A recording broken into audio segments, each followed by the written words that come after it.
Assalamualaikum warahmatullahi wabarakatuh. Perkenalkan, nama saya Nur Indah dari kelas N2 dengan ujung NIN 103. Baik, di sini saya akan membahas tentang sejarah farmakonoksi. Sejarah farmakonoksi.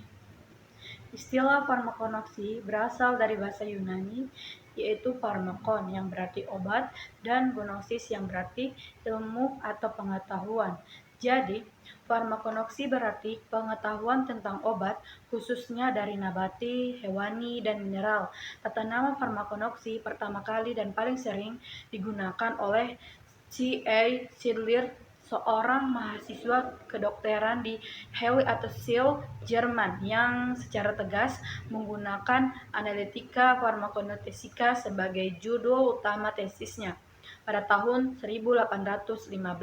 Selain itu, penelitian lebih lanjut telah mengungkapkan bahwa Schmidt telah lebih dahulu menggunakan istilah farmakonoksi di dalam monografi yang berjudul Lehrbuch der Materia Medica, yaitu catatan-catatan kuliah tentang materi medis, pada tahun 1811 di Wien.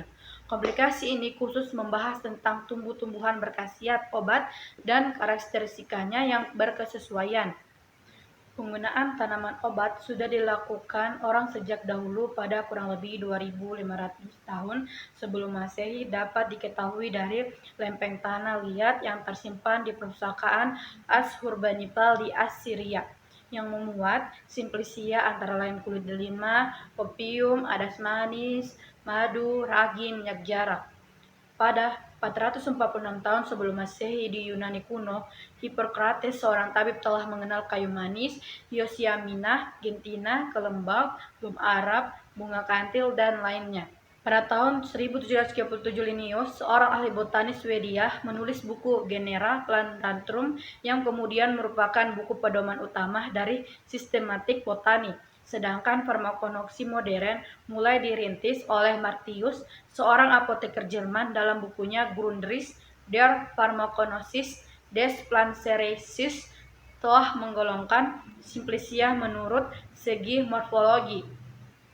Cara-cara untuk mengetahui kemurnian Simplicia. Farmakonoksi mulai berkembang pesat setelah pertengahan abad ke-19 dan masih terbatas pada uraian makroskopis dan mikroskopis. Dan sampai dewasa ini, perkembangannya sudah sampai ke usaha-usaha isolasi, identifikasi, dan juga teknik-teknik kromatografi untuk tujuan analisa kualitatif dan kuantitatif. Sebelum kimia organik dikenal, Simplicia merupakan bahan utama yang harus tersedia di tempat meramu atau meracik obat, dan umumnya diramu atau diracik sendiri oleh tabib yang memeriksa si penderita. Sehingga dengan cara tersebut, farmakonoksi dianggap sebagai bagian dari materi medika.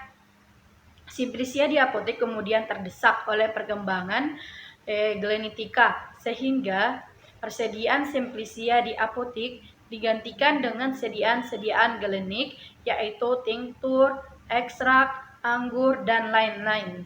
Setelah kimia organik berkembang, menyebabkan makin terdesaknya kedudukan Simplicia ini di apotek-apotek. Hal ini bukan berarti Simplicia tidak diperlukan lagi, hanya tempatnya tergeser ke pabrik-pabrik farmasi.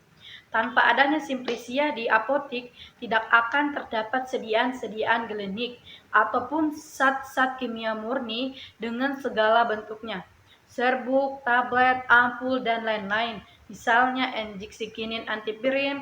Secara sepintas, kinin antipirin dalam pembuatannya tidak memerlukan Simplicia, tetapi cukup dua zat kimia murni, yaitu kinina dan antipirin, di mana antipirin diperoleh secara sintesis, sedangkan kinina hanya dapat diperoleh dari kulit kina. Sedangkan kulit kina sendiri baru dapat diperoleh setelah ada kepastian bahwa tanaman yang akan ditebang benar-benar jenis Cinchona yang dikehendaki.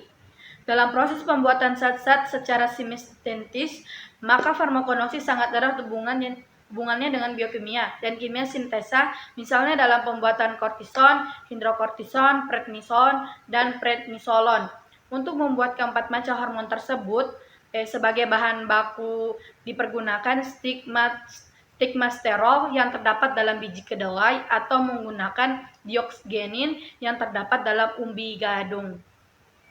Biji kedelai dan umbi gadung tidak pernah dimuat monografinya dalam farmakope, tetapi secara tidak langsung kedua bahan tersebut penting bagi proses sintesa yang akan dilakukan. Dari contoh-contoh tersebut, maka dapat diketahui bahwa ruang lingkup farmakonoksi tidak terbatas pada pengetahuan tentang simplesia yang tertera dalam farmakope, tetapi meliputi pemanfaatan alam nabati, hewani, dan mineral dalam berbagai aspeknya di bidang farmasi dan kesehatan. Simplesia harus mempunyai identitas botani zoologi yang pasti, artinya harus diketahui dengan tepat nama latin tanaman atau hewan dari mana simplesia tersebut diperoleh. Misalnya menurut Farmakope Indonesia ditentukan bahwa untuk kulit kina harus diambil dari tanaman asal Cinchona sucroba, sedangkan jenis kina terdapat banyak sekali yang tidak mempunyai kadar kina yang tinggi.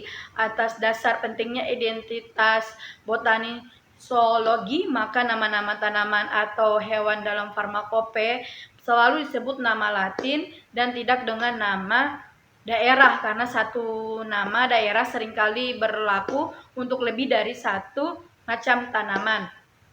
Karena nama daerah tidak selalu memberikan kepastian identitas, menetapkan identitas botani secara tepat adalah langkah pertama yang harus ditempuh sebelum melakukan kegiatan-kegiatan lainnya dalam bidang farmakonoksi.